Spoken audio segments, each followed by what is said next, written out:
leadership resilience is about that piece. It's about how do I remain steady through these waves, through this torrential change that's coming at me all the time, so that I can make sound strategic decisions. Welcome to Women Thrive Season 5.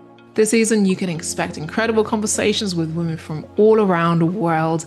We at Women Thrive, not only do we put on incredible conversations with women, host events, retreats, publish a magazine, publish books, and we have created a platform for every woman to shine and share her message. So you right now tapping into a podcast that is globally recognized as the place for women to be and share their message. Be inspired, be part of the conversation, and let's thrive together. Hi everyone, and welcome to another episode of the Women Thrive podcast. My name is Abigail Rebecca.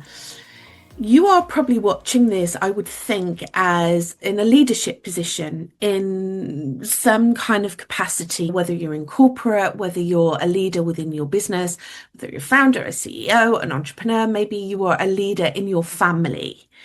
I believe truly, and we believe here at Women Thrive, that women are in leadership positions in everyday life. But actually, if you were watching this and listening to this within a leadership position, and maybe you lead teams of leaders, I want to ask you, what do you think about when you hear the word resilience? Do you think resilience is about hardship and about getting the job done no matter what and working hard and hustling and hard? Or do you think about resilience in a different way? Well, our guest today is actually here to change the narrative about that word, and not only change the narrative on that word, actually change the narrative to how we approach leadership, because the world is changing and therefore we need to do leadership in a different way. So I am very, very excited to have this conversation with her today. But let me introduce you to her first of all.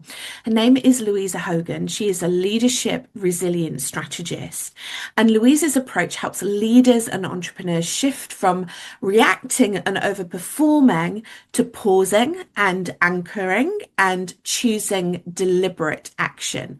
Through her programs and keynotes, she has helped build teams that stay composed, connected, and effective in uncertainty. And known for her calm authority, intelligent storytelling, and grounded delivery, Luisa's work moves beyond motivation. It builds capability. A marathon competitor and author of the Mindset Fitness Workout, Be Fit for Success Without Burning Out, she applies the principles of mental fitness to both sport and leadership. And I can tell you right now that she is amazing. She's one of our speakers on our 2026 summit. We are very, very excited to have her here in the community. So welcome to the podcast, Luisa. It's wonderful to see you here. Thank you so much, Abby. I am so happy to be here, and it's so lovely to see you. Obviously, I've read your bio there, but I'd really love to hear a little bit more about your story. And one of the things that really strikes me about you, in your bio there, you said about storytelling, and you are a fantastic storyteller. I've heard your stories. I hope you can share some today on our podcast. But you're so passionate about what you do. I can see that your work really lights you up. Like, what is it that drives you? Why have you decided to do this work in this world? Abby, I had a background in corporate and in the not-for-profit space for many years. I actually landed up in leadership roles completely by accident. My degrees when I finished school were in education and community development, and I intended to go and be a teacher. And I moved to Australia, and I was waiting to get my teaching number. I got a school holiday job, and a month later I was promoted to a supervisor role. And I absolutely loved it, but it was completely by accident, and it changed my career path. And a lot happened in between that. But what set me on the path that I'm on now was another complete accident. And I was headhunted into a chief operating officer role. And that organization was in a lot of turmoil. And while I had to make 75% of the roles in that organization redundant, there was a lot of turmoil going on.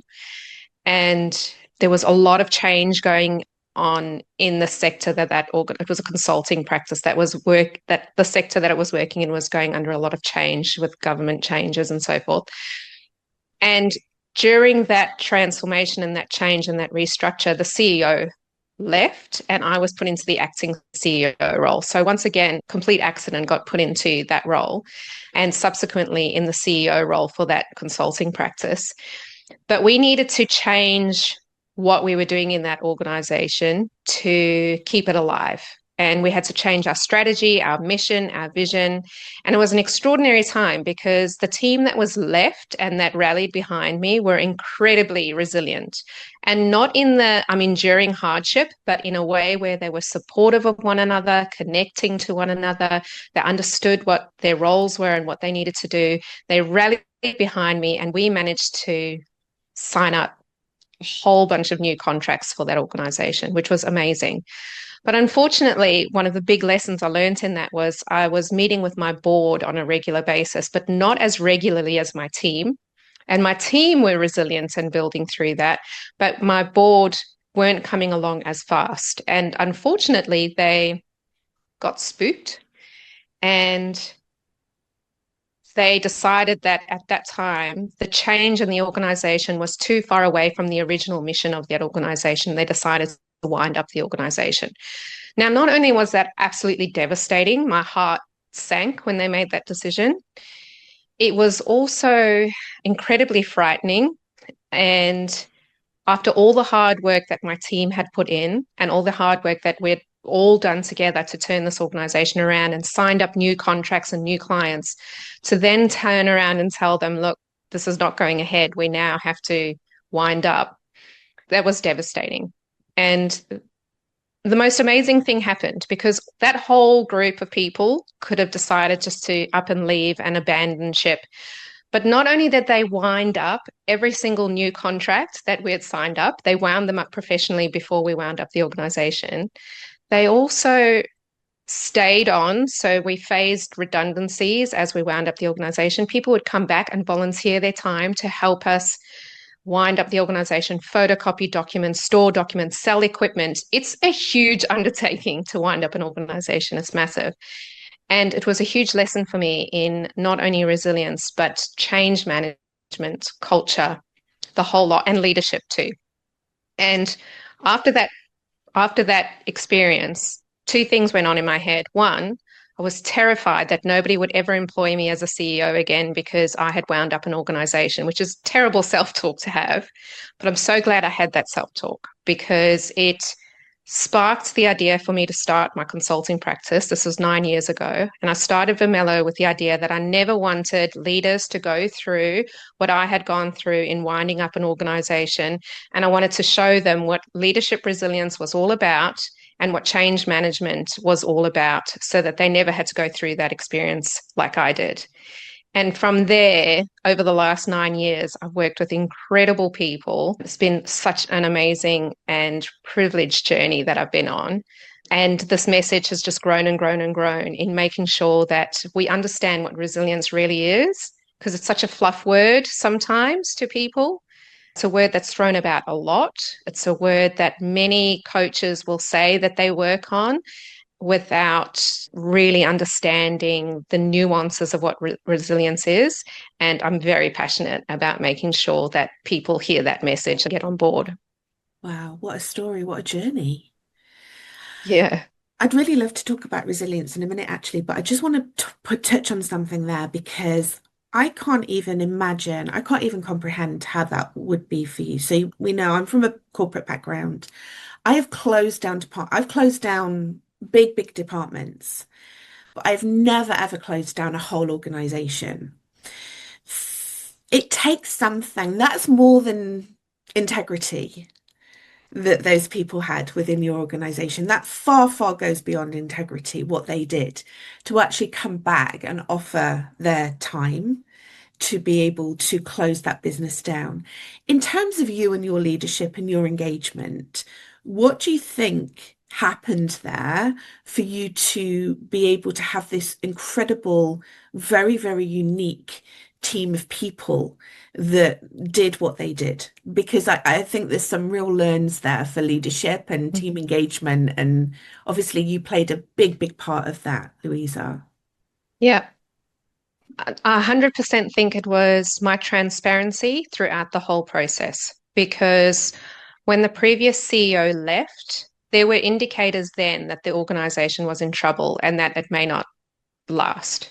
And from the very beginning, I was transparent with every single person in that organization. I never hid anything from them. They knew exactly what was going on, the conversations I was having, what needed to be done to save us, the whole lot. I never tried to shield them from bad news, but at the same time, I never delivered the news in a panicked way. I was steady in the waves the whole time. And that calmness just radiates into the whole team. And so, yes, there is fear there, like what the uncertainty, but how I created certainty was this is what we need to do, and this is the next step. And when we cross that step, that's the next step. And that certainty and knowing what's coming next just creates a real sense of camaraderie because you're in the trench together. You know exactly what's coming next, and your leader is not running around with their head cut off like a chicken and panicking. And that created this real sense of we're in this together. And I think it would have been a completely different experience if I had allowed myself to be stressed out. And it was stressful, and I didn't hide my stress. But what I did was I contained my stress in a healthy way and in a calm way by setting out what we needed to do. And that alone just kept everybody on the same page. I think I call it you as the leader, you're not just the thermometer. You're not only gauging the temperature of everyone around you, you're also the thermostat, which means you gauge the temperature and you put out the temperature of what your team is experiencing. And so if you are putting out freezing cold temperatures, you're going to freeze everybody or panic them. And it's your job to be a really good thermostat and put out what you want to receive back. Mm. It's such a good learn, and I'm so glad that you shared that. Thank you so much. I mean, you role modeling, you showing up as the leader that you want to be and the leader that they need to be able to support them through that whole experience. Because, it's just at a human level, it must have been extremely traumatic for you, for everyone else to go through that, but also this transparency piece. And I think that's such a big learn for corporations because I have had very, very heated conversations when I worked in corporate about the lack of transparency when we are leading people through change. To be like, come on, these people are they're not idiots, they're not stupid. Like, share with them, tell them the truth, don't cover things up. Because if you cover things up, it will come out in the end and then you lose the trust. So you keep the trust, you enroll them in something as awful as it might be, they're still enrolled in it. So it feels like, it's like you say, it feels like you're in it together. No wonder they all stayed and did those things. It's such a great story and example of leadership. And yeah, I love that you're doing this and now this is your work, right? That you're Yeah. helping others to be able to do this as well. Yeah, 100%. And that trust, what you just said about trust nails it because when they feel like they can, because they're looking at you as the person like, now what? And when they trust that no matter what, you're going to take them to where they need to go, and it might not be a good outcome. They trust you, you've got them, and not in a manipulative way, in a really influential way where people, and I trusted them 100%. I knew they would turn up. I knew that they would show up. I knew that they had my back as much as I had theirs.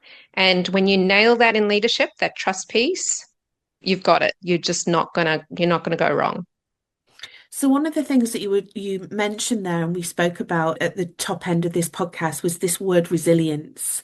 And before we recorded, we were talking about it and you were like, I want to change the interpretation of that word because a lot of leaders see it as a representation of a certain way of being, but actually you have a very different idea about that. So I'd really love to know your thoughts about that, Louisa. Yeah, for sure. I especially see it here in Australia, but I'm sure people have noticed it around the world. And there's this real misconception about what the word resilience means. They think resilience means I'm tough.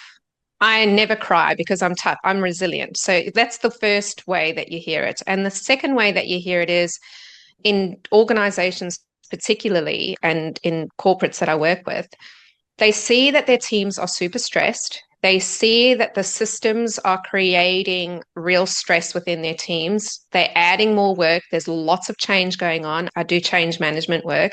So the change is relentless. People are very tired with the amount of change that they've needed to go through. And next thing, the CEO or the executive of a team is going, I need leadership, I need resilience training. Bring in a resilience consultant to do resilience training. This is where I get brought in. And they want the resilience to get fixed, which is translation for we just want people to toughen up and not be so flaky about the change that's happening and not be so stressed out that all the time. We just want them to be resilient so that they can handle the pressure of the role. But that's not what resilience is. For me, resilience is around being able, and let me take a step back. So traditionally, people say resilience is about bouncing back. But in today's day and age, I don't think that's valid either because change happens so much, particularly in teams. There's AI, there's something changing all the time, new systems, here in Australia, our government changes every 3 years, and that's a new funding cycle, new changes that get brought in every 3 years.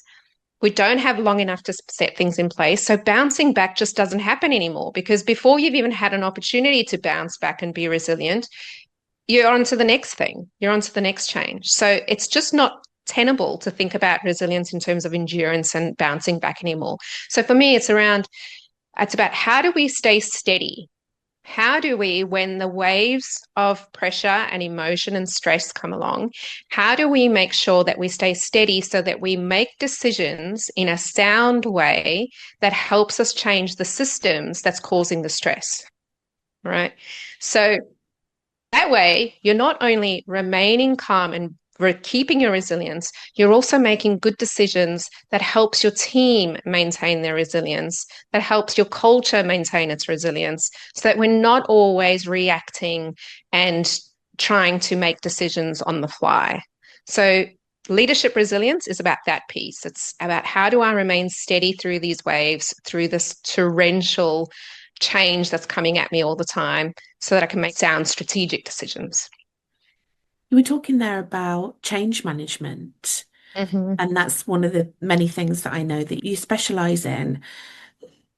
Why? I know this might seem a really obvious question, but I really want to get your take on it.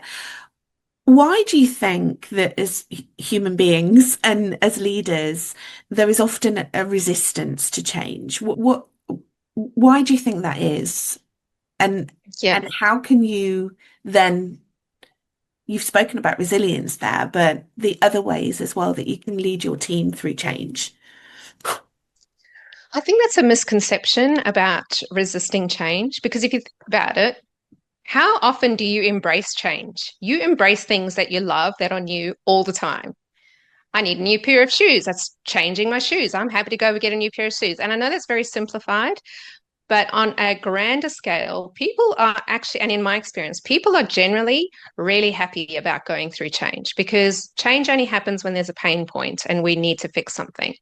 Where people go wrong with change and where people resist change is when it's unclear as to why are we doing this and how it impacts me.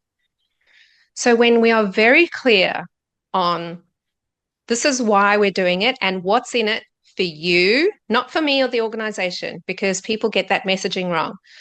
We're going through this change because it's going to save us $200,000 a year, and and it's ridiculous because like the person on the ground doing the work doesn't care about the $200,000 a year. They want to know how this change impacts them.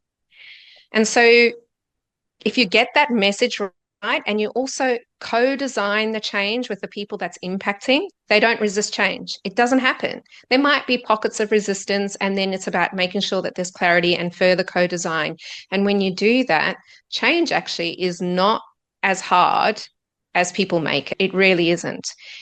But to do all of that really well, you need to have the trust and you need to be that leader that I was talking about earlier, which is that calm, trusted leader that people look at and go, yep, okay, I know you, I believe you, you've told me the truth before and I know this is the truth now. And when you nail that, change is not such a big issue anymore. It's really interesting what you just said there, and so true, because how many times Yeah. have we heard that? Oh, Yeah. we need to change the way that things are done because we need to make a cost saving, or this, it's always the impact on the business. But you're right. I mean, the question is, well, how does it impact me? What's in it for me? Why should I care about this? Why should I get behind this? Because it sounds like I'm just being, I've got the bad piece. All the bad things are going to Yeah. happen to me, and there's nothing transformational that is going to come out for me. And it's interesting because this is what I share with my clients all the time. Like, you're always answering the question, what's in it for me? Because people will be like, you can tell them anything, and they're like, well, so what? So what? Why should I Yeah. care? What's in it for me? How is it going to impact me? Because at a very core level, you might think that your message is the most amazing message in the world, but actually, people are really, really selfish, rightly so, and they want to know how it's going to Yeah. impact them. Yeah. Oh, I tell you, my clients who are listening to this will laugh because I walk around going, what's the whiff him? The what's in it for me? The whiff him. It's the whiff him. And then by the end of me working with them over a period of a year or 2 years, you hear them going around, what's the whiffum, everybody? Because and it can't just even if the whiffum sounds good, if you don't understand, get that two-way communication about what is really important to those people on the ground or who you're making this change with, what's actually important to them, you may even think you're doing the whiffum and it's completely wrong. It's completely off the mark. You want them to feel like I'm getting a new pair of shoes and this is amazing because change is good. Like they love change.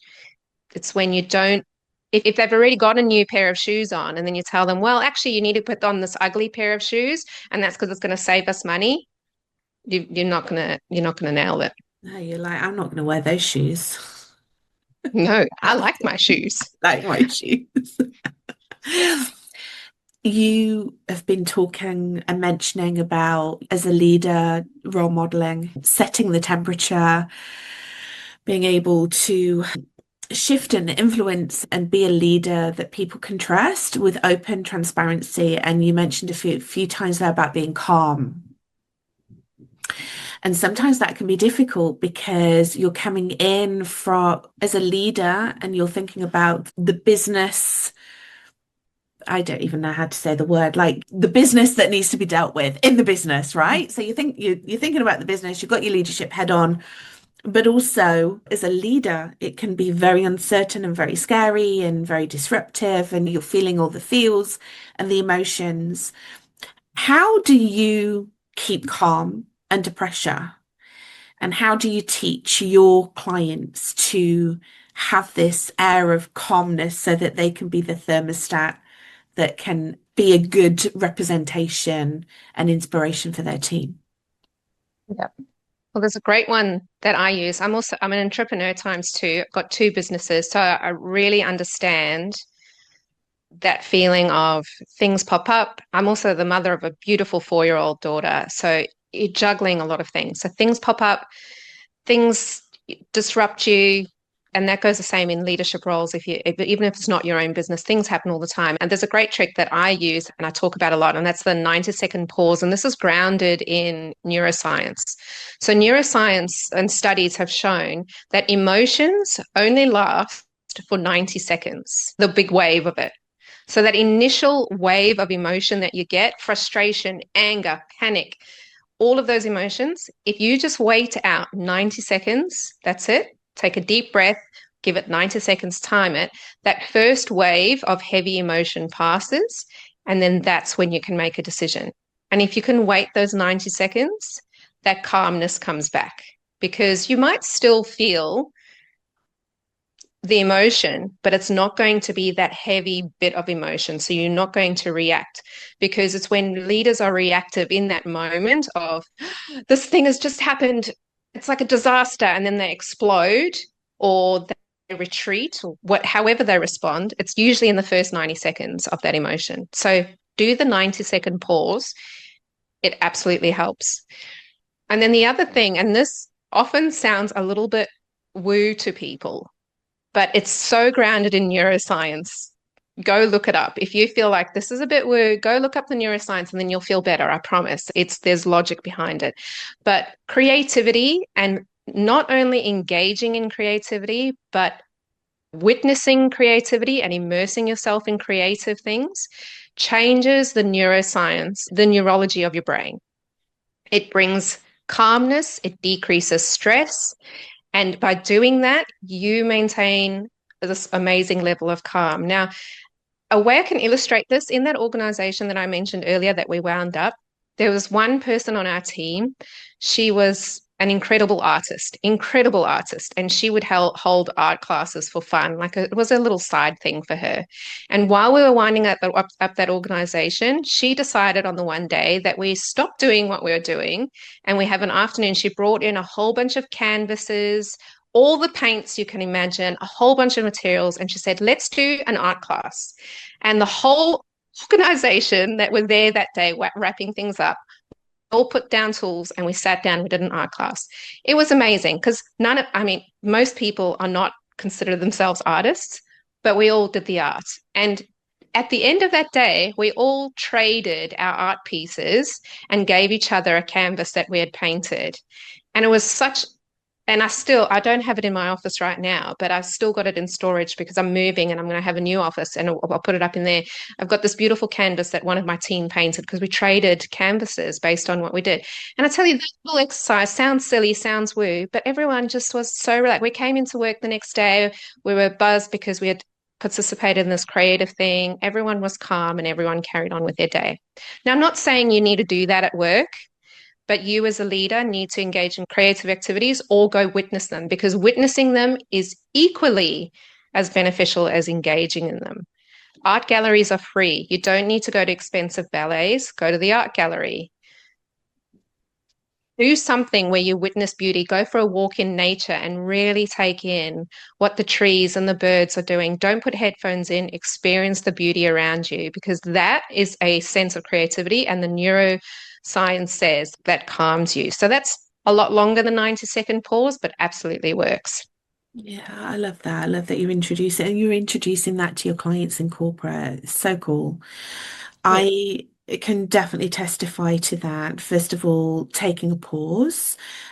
I, in the past, have been known to be very reactive and fly off the handle to things, which didn't really serve me well when I was managing crisis in corporate. And I had to really get to a place where I wasn't like that, because I couldn't be the one that was kind of falling apart, especially when there was a crisis. So, I mean, I like to do the breath work and use that as the 90 seconds. And you're right, that wave kind of goes. It's quite interesting. It's very, very intense, isn't it? Very quick, and then it can kind of dissipate. But how easy is it to make a snap decision or reaction or respond to someone on that wave?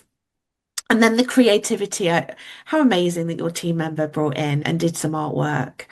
Again, just being in nature, grounding yourself in nature. I live by the sea, so I know that going and just sitting on the beach and looking at the ocean, or going for a walk, breathing in, taking in the air, listening to music, it's so relaxing. And it can sound very counterproductive, can't it? Because it's like, well, I haven't got time. I haven't got time to take a breath. I haven't got time to do creative things. I need to work. I need to work. I need to work. But actually, this is how you can really expand and have these multiple layers and really become an incredible leader if you're able to take in all these different principles, because it's not about head down working all the time.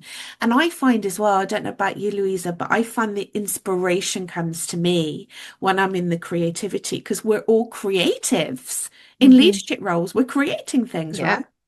Yeah. 100%. And I find it funny how, as you say, people will say, I don't have time for this. There's too much stuff going on for me to sit down and do something that feels frivolous. But I always ask, what's the time you'll waste in fixing decisions that you made in the moment or when you were tired or when you were burnt out compared to the small amount of time that you need to go out and have a walk and then make decisions in a calm and sound way. And often those decisions come to you during that walk, as you say. Like that's when I run. I'm a runner. I love running. My best ideas come when I'm running like 10 Ks down the road and back. My long runs, the best ideas come to me and I come back, I feel refreshed and I've been out in the open. I've been breathing in fresh air. They don't come to me when I've been sitting at my desk for 6 hours, pounding away at the things that I need to do. They come to me when I've been outside and enjoying nature. One came to me today, walking my daughter to school. There's beautiful lessons that she teaches me because she walks to school with me and she's 4 and she picks up snail shells. She picks up eggshells. She points out tiny little flowers, little insects. She says things like, look at this beautiful tree. And she just makes you take in all of this wonder. And I think to me, this idea came to me around how wonderful it would be as leaders we could be more like children, not only in absorbing and being more mindful in the moment, but also in experimentation and not fearing to experiment. That's what my daughter does. She experiments. She tries something. She doesn't get it right. She tries something new. She tries a new way. She does that on the whole walk to school. She experiments. And as leaders, we fear that. We fear experimenting in case we get it wrong. And I would not have thought of that unless I was walking to school enjoying nature with my daughter. So you really need to give yourself that time and those moments to really experience that wonder and also those ideas that come to you just because you're not immersed in something stressful for a minute. Yeah, it's that playfulness, isn't it, that Yeah. children have, and that fascination, and you can definitely tap into that as an adult. It's such a big message. Just take a moment, because you're right. If you react to something, or you're burnt out, or you're stressed, or you're not enjoying life, you're not enjoying your work, then it's so counterproductive. In the moment, we can feel that we're working hard, head down, but actually to be able to take that break away and be creative, and let's all connect in with our inner child. It's a great 100%. lesson. Definitely. Yeah. Yeah. I hope to hold on to that because it's something I was missing in my corporate life. And I only learned that when I started working for myself and started going out to more people and meeting more leaders and hearing the challenges that they were facing. And lots of aha moments came to me in those times too, and seeing what they were experiencing. Yeah, it's been a journey. We are so excited to have you in our community and for you to come and speak at the summit in 2026. What are you most looking forward to, Louisa, about this whole experience? I know that you're in it already, but in terms of your talk and everything that's happening. I mean, I always knew it was going to be great connecting with the people that I'm connected with on the summit and the other women that are speaking on the summit. I knew it was going to be good. I didn't think it was going to be this good. It's been so wonderful. And I'm most looking forward to that continuing building connections and also how people have popped up for me. This is such a wonderful opportunity to be on the podcast and writing your magazine articles and speaking at the summit and being on the showcases. And it's funny, just putting myself out there in that way, people are connecting with me. People are reaching out to me. People are resonating and emailing me. People I haven't heard from in a long time, suddenly connecting with me. And I've absolutely loved that part of it because I think we're only as strong as the relationships we have, and we're only as strong as the network of people that surround you and that you connect with the most. And so I've just loved that already. It's been a couple of months and I'm just feeling this real sense of aliveness around me and the people who are connecting with me. So yeah, I'm just looking forward to experiencing that and sharing a message. And I've said to you before, Abby, the most important thing for me is if this connects with just one person in this whole experience, and I'm able to help just one person with my message, then I've done a good job in my mind, because I'm not here to be famous and connect with 50,000 people and do all of that. It's around my message is meant to be heard by somebody. I'm meant to share my message and my story. I'm meant to put it out there. Otherwise, why go through it? And somebody is meant to hear it and it continues their journey. I may never even know that person changed, but it's going to shape their future going forward. And that would make me super happy. Yeah, and that's the thing. You're saying, even if it's just one person, but then how many people will that person impact? How many people will those people impact? So you're impacting thousands of people without you even knowing. Yeah. And I love that what you're doing. I love that you're so, lit up by it and that you're making those connections. It's really cool. I think when you say yes to yourself with something like this, then who knows? Like, it's very exciting what's going to happen and So what those exciting. yeses will lead to. Yeah. Fantastic. Louisa, where can we find you? Please share socials. Obviously, I know that you're definitely on LinkedIn, Mm. website, etc. Like, where can people Yep. go and follow you? So if you want to follow my consulting work, you can go to my website, Vermelho, vermelho.com.au. If you want to follow my e-commerce business, it's a fabulous business around changing self-talk in women and girls. It's whisperandthread.com. You can find me there, and you can find both of those businesses on Instagram, on Facebook, Whisper and Thread, or Vermelho Consulting. And connect with me on LinkedIn, please. I'm always happy to connect with anyone. Just send me an invite, connect with me, send me a message after I've connected, and happy to chat. Always love meeting people. Wonderful. We'll put the links below so you can go and click. And please make sure Thank that you. you follow Louisa and connect in with her as well. Louisa, it's been so wonderful to connect in with you today. Thank you so much for sharing your wisdom. I've learned so many things today. Seriously, it's been such a wonderful conversation. It's always really good to learn from someone like you about the different nuances in leadership. It's so important. Thank you, Abby. Always a pleasure to speak with you. As I always say, you're like a light. So thank you so much for making time for me. Thank you. Thanks, Louisa. And thank you, everyone, for watching. I hope you've enjoyed today's episode. Please let us know. Reach out to Louisa. Let her know what your thoughts are, aha moments. If you have any questions, this is a two-way conversation on this podcast. We love to hear from you. We really appreciate all of your support and your subscriptions and your downloads to this podcast. And our guests really appreciate that as well. So reach out to Louisa herself, reach out to us here at Women Thrive. I very much look forward to seeing you for our next episode. But for now, have an amazing day. Take care. Goodbye. Thank you for listening to this episode of Women Thrive Podcast. I'm so thankful for you as a listener for spending time with us, myself and my co-host Abigail, to hear our conversations with our guests. If you have had the opportunity to hear our podcast, do make sure you leave a review and share this episode with your audience as well. This has helped us reach the 5 top % globally ranked podcast, as well as reach more than 30,000 downloads to date. Your support means so much to us, and this is how we get to reach more people around the world. At Women Thrive Media, we're here to amplify voices of women and empower women to take the center stage and shine a spotlight on their messages.